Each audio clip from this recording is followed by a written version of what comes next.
Everyone, welcome back to my YouTube channel Shrida biology guys. मैंने पहले ही एक पार्ट 1 अपलोड कर दिया है इंपॉर्टेंट टॉपिक्स का। उनमें से कुछ यूनिट्स रह गई थी जैसे evolution, genetics, biochemistry and tool and techniques. वो मैं इस वाली वीडियो में कवर कर रही हूँ। ठीक है, आपने जिन बच्चों ने फर्स्ट वीडियो नहीं देखी वो जाके फर्स्ट वीडियो देख सकता है। उसमें मैंने most important topics based on your exams मैंने उनको एनालाइज किया है, उसके बेसिस पर कौन से टॉपिक इंपॉर्टेंट है मैंने उनसे रिलेटेड वीडियो बनाई है। अब हम सबसे पहले स्टार्ट हो जाते हैं इवोल्यूशन। आपको यहाँ स्क्रीन पर दिख ही रहा होगा इवोल्यूशन में जो बहुत इंपॉर्टेंट है, जो हर साल एग्जाम में आते हैं एंड जो मेरे खुद के एग्जाम में भी आया, मैं उन्हें बता रही हूँ तुम्हें। सबसे पहले तुम्हें पढ़ना है इसके लिए, इवोल्यूशन के लिए मैं तुम्हें बोलूँगी भाई पाथफाइंडर से थोड़ी सी पीछे जाओगे ना। पाथफाइंडर का पार्ट 1 है, आई थिंक पार्ट 2 है, मेरे को नहीं पता, ऐसा शायद नहीं आ रहा। तो उसके सबसे पीछे आप जब जाओगे इंडेक्स देख लेना तो इवोल्यूशन है। मैंने इवोल्यूशन वहाँ से कवर किया था एंड बिल्कुल बहुत सिंपल लैंग्वेज है, मेरे को तो वो काफ़ी अच्छा लगा था।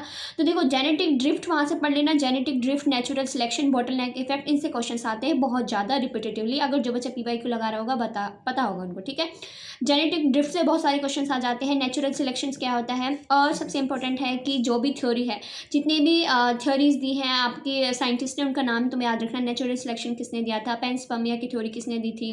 ठीक है, ऐसे बहुत सारी थ्योरीज तुम्हें, स्पॉन्टेनियस जनरेशन। ठीक है, तो इनसे क्या आ रहा है आजकल मैच इन द फॉलोइंग में आता है, तुम्हें वहाँ पे मैच करना होता है। तो इवोल्यूशन के साइंटिस्ट, मैं वैसे भी नहीं बोल रही कि साइंटिस्ट इंपॉर्टेंट है, बट इवोल्यूशन के साइंटिस्ट जो है बहुत इंपॉर्टेंट है, वो तुम्हें कवर कर लेने हैं। ठीक है, ओके मैं अपनी टेलीग्राम चैनल पर डाल दूंगी साइंटिस्ट का नाम। जिन बच्चों ने ज्वाइन नहीं किया है श्रीदा बायोलॉजी, वहाँ से ज्वाइन कर लेगा और ज्वाइन कर लेना। और मैं वहाँ पर जो मोस्ट इंपॉर्टेंट टॉपिक्स है ना उनके स्क्रीनशॉट भेज रही हूँ, और बच्चे वहाँ पढ़ रहे हैं, जिन्होंने नहीं किया है वो ज्वाइन कर सकता है। ठीक है, उसके बाद आपको करना है कन्वर्जेंट एंड डाइवर्जेंट एवोल्यूशन। देख लेना यहाँ पर तुमसे होमोलॉगी क्या होती है, एनालॉगस ऑर्गन्स क्या होते हैं।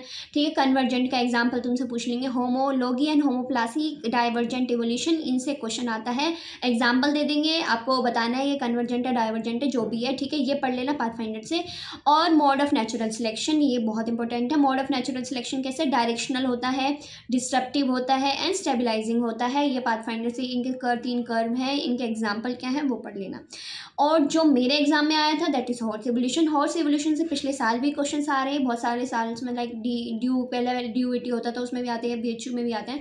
तो भाई हॉर्स एवोल्यूशन इंपॉर्टेंट है। ईओ हिप्पस, मीजो हिप्पस, जो भी बहुत कंफ्यूजिंग है, बट तुम्हें एट द एंड वो करना पड़ेगा, याद कर लेना। 4 नंबर गंवाने से अच्छा अगर तुमसे याद हो जाए, ट्रिक्स बना के कुछ याद कर लेना। एंड यूट्यूब पे बहुत सारी ट्रिक्स भी हैं उन्हें याद करने की। ठीक है, तो ये तुम्हारा हो गया इवोल्यूशन का। नाउ स्टार्ट करते हैं अपना टूल एंड टेक्निक्स, जो कि तुम स्किप नहीं कर सकते हो, बहुत इंपॉर्टेंट है एंड बहुत ईजी है स्कोर करना। ठीक है, सबसे पहले तुम्हें क्या करना है, SGS पेज, नेटिव पेज में क्या डिफरेंस है। नंबर 2 वो किस बेसिस पे सेपरेट करते हैं, चार्ट के बेसिस पे है, साइज के बेसिस पे है। ये जो मैंने टूल एंड टेक्निक्स की फुल PDF अपने चैनल पर डाल रखी है, जाके देख लेना, तुम्हें बहुत हेल्प करेगा। शॉर्ट एंड क्रिस्प नोट है, ज़्यादा नोट्स नहीं है, अप्रोक्स 10-12 पेजेस है, वहाँ जाके पूरी टूल टेक्निक्स है वहाँ पढ़ लेना। ठीक है, ऊपर से तुमसे पूछेंगे वर्टिकल जेल किसके लिए यूज़ होता है, हॉरिजॉन्टल जेल हम किसके लिए यूज़ होते हैं, वो तुम देख लेना। ब्लॉटिंग टेक्निक्स, साइंटिस्ट का नाम पूछ लेंगे सबसे पहले, फिर मैच इन द फॉलोइंग पूछवा लेंगे, क्योंकि जिन बच्चों ने southern, northern and western blotting cover की होगी ना, तो वो उनसे रिलेटेड स्पेशल फीचर्स पूछते हैं। DNA के लिए किसका यूज़, MCQ में आ जाएगा, मैच इन द फॉलोइंग में आ जाएगा। सदर्न ब्लॉटिंग किसके लिए यूज़ होता है, नदर्न किसके लिए होता है, वेस्टर्न किसके लिए होता है। ठीक है, उनके साइंटिस्ट के नेम। ठीक है, और किस बेसिस से फंक्शन करते हैं, कौन ज़्यादा किस प्रॉपर्टी पे वर्क करते हैं, किसका पोर साइज छोटा, जो भी है, तो वो तुम ब्लॉटिंग अच्छे से कर लेना। ऊपर से तुम्हें PCR को छोड़ना नहीं है, PCR बहुत इजी है, मैंने अपने चैनल पे डाल रखी है सारी वीडियो टूल टेक्निक्स की। PCR में तुमसे स्टेप पूछ लेंगे, स्टेप्स क्या है, हर बार ये क्वेश्चन आ रहा है। हमारे पिछले साल 2024 में तो बॉटनी वालों के साथ भी आया था, एंड हमारे यहाँ पे मतलब जूलॉजी लाइसेंस वाले के लिए भी आया था, और बच्चे पता कन्फ्यूज़ हो जाता है। आया सब पे है कि क्या 3 स्टेप होते हैं, डीनेचुरेशन, एनेलिंग एंड एक्सटेंशन, वहाँ पे वो कन्फ्यूज़ कर देते हैं, उल्टा सीधा करा देते हैं। तो उनके टेम्परेचर्स क्या होते हैं वो याद कर लेंगे। ठीक है, उस ऊपर से ग्राम पॉजिटिव के example bacteria, gram negative bacteria के क्या एग्जाम्पल है, और उनकी स्टेनिंग टेक्निक बहुत इंपॉर्टेंट है, क्रिस्टल वॉयलेट वगैरह या पूछ लेंगे। ग्राम पॉजिटिव में पेप्टिडोग्लाइकन है, ग्राम नेगेटिव में कौन सी वॉल है वो पढ़ लेना। ग्राम पॉजिटिव नेगेटिव को छोड़ना नहीं है। ठीक है, पॉलीएक्रिलामाइड जेल इलेक्ट्रोफोरेसिस बहुत फेमस है, उसमें जेल बहुत, जो जेल बनाया उसके पोर साइज बहुत छोटे होते हैं, वो आता है। ठीक है, अब मैं तुमसे बोलेंगे क्रोमेटोग्राफी। क्रोमेटोग्राफी में सारी क्रोमेटोग्राफी पढ़ लेना, अब ऐसे नहीं पूरी डिटेल में जाके पढ़ना, नहीं, उसमें क्रोमेटोग्राफी में तुम्हें सिंपल देखना देखना वो होती क्या है, बस हल्का सा किस प्रिंसिपल पे काम करता है, उनका मोबाइल फीस क्या है, स्टेशनरी फीस क्या है, ये पढ़ लेना, ठीक है। कैटायन एक्सचेंजर और एनायन एक्सचेंजर का सिर्फ एग्जाम्पल देख जाना क्या है, आ जाता है, ठीक है। ये मैंने तुम्हें पूरा बता दिया है। हाँ, एक पिक्चर एक होती है डिफरेंशियल सेंट्रीफ्यूगेशन की, तुम गूगल पे सर्च करोगे डिफरेंशियल सेंट्रीफ्यूगेशन, जिसमें राइबोसोम, प्लास्टिड, आपका माइटोकॉन्ड्रिया, न्यूक्लियस वो सेपरेट होते हैं the based of the density, differential centrifugation. वो पिक्चर्स पढ़ जाना, देख लेना कौन सी स्पीड पे कौन सा मॉलिक्यूल सेपरेट होता है, वो आता है, ठीक है। अब हम आ जाते हैं जेनेटिक्स पे। जेनेटिक्स में तुम्हें दिख रहा होगा यहाँ पर सबसे ज़्यादा जो डिसऑर्डर है, ये पाथफाइंडर में एक पिक्चर भी है जिसमें autosomal dominant, recessive, sex link dominant and recessive के एग्जांपल्स दे रखे हैं।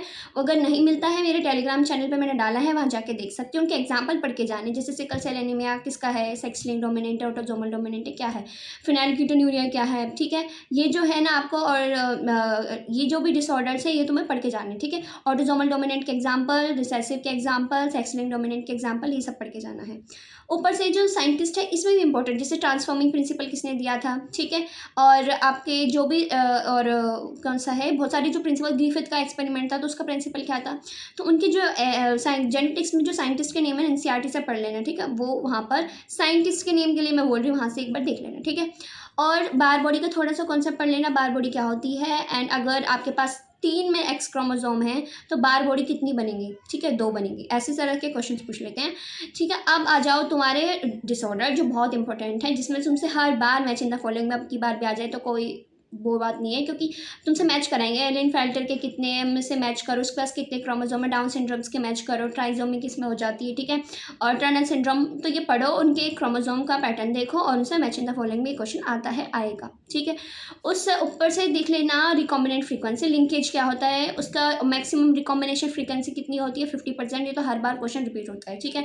तो ये क्वेश्चन जो है वो जेनेटिक्स के हैं, जो मेरे को बहुत इंपॉर्टेंट लगे थे, और मैं तुम्हारे पेपर एनालाइज करने के बाद में तुम्हें बता रही हूँ। अब भी कुछ टॉपिक्स रह गए होंगे तो वो देख लेना, बाकी हाँ ये वाले टॉपिक्स इंपॉर्टेंट है, ठीक है। हाँ, एक मेरा जो सेल बायोलॉजी मैंने पिछली वाली वीडियो में बताया था, उसमें से कुछ 1-2 टॉपिक रह गए थे, वो मैं तुम्हें बताना चाहूँगी। डीएनए डैमेज एंड रिपेयर, उसको बिल्कुल नहीं छोड़ना है। बेस एक्ससीजन में कौन सी पॉलीमरेज यूज़ होती है, जिन बच्चों ने पढ़ा होगा एक बार जल्दी से कवर कर लेना, ठीक है। बाकी जो बच्चे न्यू, उन्होंने पढ़ा ही नहीं, उनके लिए न्यू हो सकता है तो वो स्किप कर देना, वरना जो बच्चे ने किया है वो इंपॉर्टेंट है, वो पढ़ना ही है, ठीक है। और हिस्टोन मॉडिफिकेशन क्या है, जैसे कि मिथाइलेशन होगा तो क्या हो जाएगा, डीएनए इनएक्टिव हो जाएगा, एसिटाइलेशन हो जाएगा तो वो एक्टिव हो जाएगा, ये पढ़ लेना है, हिस्टोन मॉडिफिकेशन, ठीक है।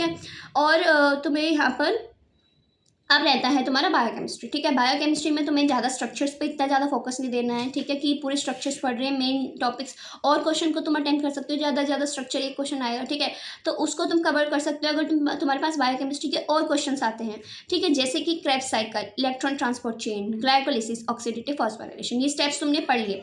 अब तुमसे क्या पूछेंगे, स्टेप्स को अरेंज करो, ठीक है, क्रेब्स साइकिल के स्टेप्स को अरेंज करो, ग्लाइकोलिसिस के स्टेप्स को अरेंज करो, या फिर इनकी एंजाइम है उनके स्टेप्स को अरेंज करो। भाई स्टेप अरेंज आएगा, इंपॉर्टेंट है, पढ़ लेना, ठीक है। उसके बाद reducing sugar, non reducing sugar, इनसे क्वेश्चंस पूछ जाते हैं, एग्जांपल बता दीजिए, ठीक है, मैच इन द फॉलोइंग में आ जाएगा। और हाँ, क्रेब्स साइकिल है, उनके इनिबिटर कौन से हैं, क्रेब्स साइकिल के फर्स्ट स्टेप का इनिबिटर कौन है, सिट्रेट को कौन इनिबिट करता है, फॉस्फोफ्रक्टोकाइनेज 1 का इनिबिटर कौन है, ये जो इनिबिटर्स है ना क्रेब्स साइकिल, ये बायोकेमिस्ट्री में इंपॉर्टेंट है। एक तो साइकिल्स पढ़ो, उनकी एंजाइम्स का ऑर्डर याद करो, सिक्वेंस याद करो, क्या एंड प्रोडक्ट बन रहा है, और उनके इनिबिटर्स क्या हैं, ठीक है, वो हो गया तुम्हारा। उसके बाद और ये पूछते हैं कि एंड प्रोडक्ट में NADPH कहाँ बन रहा है, लैक्टिक एसिड किसके अंदर जनरेट हो रही है, वो थोड़ा पढ़ लेना। जब ऑक्सीजन नहीं रहेगी तो लैक्टिक एसिड जनरेट होता है, ये वाला, ठीक है। और तुम्हें यहाँ पर बचता है एंजाइम काइनेटिक्स। एंजाइम काइनेटिक्स में आपके ना 7 एंजाइम क्लासिफिकेशन होता है, जिसमें काइनेज हो गया, ठीक है, और आपके लाइगेज हो गया, इस तरह से 7 क्लासिफिकेशन होता है। वो तुम जाओगे गूगल पर सर्च कर लो, बहुत इंपॉर्टेंट है। एंजाइम क्लासिफिकेशन से क्वेश्चन पूछ लेते हैं, ऑक्सीडोरेडक्टेज का क्या एग्जाम्पल है, ये question match in the following में आते हैं। और तुम्हें जो बिल्कुल नहीं छोड़ना है वो ये थोड़ा अलग हो गया टॉपिक से, बट सेल साइकिल ये मैं बताना भूल गई थी। सेल साइकिल का एक ट्रिक्स होती है, ट्रिक जाके गूगल यूट्यूब पे चेक कर लेना, कैसे हम G1 cyclin, G2 cyclin, M cyclin और CDK को याद करें इन वर्टिब्रेट्स, वो इंपॉर्टेंट है, मैच इन द फॉलोइंग में आएगा, लिख लो और अच्छे से पढ़ के जाना है। ये कुछ मैंने तुम्हें बता दिया है बायोकेमिस्ट्री का। टाइम हो तो थोड़ा सा रामचंद्र प्लॉट का देख लेना कि अल्फा हेलिक्स कहाँ आता है, ये जो हल्का सा थोड़ा बहुत पढ़ जाना, ठीक है। तो ये है तुम्हारा बायोकेमिस्ट्री, मेनली आपकी साइकिल्स, इनहिबिटर्स, सीक्वेंस को अरेंज करना बिल्कुल मत भूलना, और तुम्हें अपने अच्छे से करके जाना है। पीएच क्या है, पीआई क्या है, पीके वैल्यू क्या होती हैं, उस पे मिल जाएगा तुम्हें पाथफाइंडर में। ठीक है, तो ये मैंने तुम्हें बताया है यूनिट्स का, और अब मैंने सारी यूनिट्स मोस्टली कवर कर दी है। तुम्हें वीडियो कैसी लगी, अच्छी लगी है तो सब्सक्राइब कर देना और अपनी रिवीजन को अच्छे से कंटिन्यू करते रहो, और पीवाई को लगाना मत भूलना। ठीक है, ओके, बाय बाय गाइस।